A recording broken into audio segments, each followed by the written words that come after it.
কোন গ্রাম্য আদালতে যদি কোন হুজুরের কথা মতো, কোন ইমামের কথা মতো, কোন আলিমের কথা মতো কোরআন দিয়ে বিচার করা হয়, আর সেটা হলুদ মিডিয়া এমন ভাবে ছড়ায়া দেয়, সে আলেম বা ইমামের চলাফেরা মুশকিল হয়ে যায়, জেল পর্যন্ত হয় কোরআনের বিচার করলে। অথচ মুসলিম হিসেবে বাংলাদেশ 92 ভাগ মুসলমানের দেশ হিসেবে এদেশে কোরআনের বিচার কায়েম, কোরআনের বিচার বাস্তবায়ন হওয়া দরকার ছিল। যদি কোরআনের বিচার বাস্তবায়ন হতো, সারা দেশের মানুষ এক একটা নেতা পেত,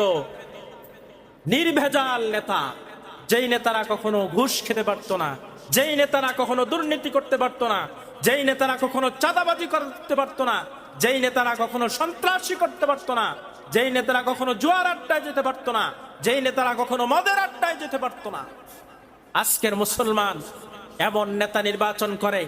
যেই নেতারা সন্ত্রাসী করে, যেই নেতারা চাঁদাবাজি করে, যেই নেতারা মদ খায়, যেই নেতারা জুয়া খেলে, যেই নেতারা মানুষের হক নষ্ট করে, সরকারি সম্পদকে আত্মসাৎ করে, এমনকি দেশের সম্পদ বিদেশে পাঠাতেও কোনো ধরনের দ্বিধা তারা করে না। অন্যান্য দেশের নিয়ম,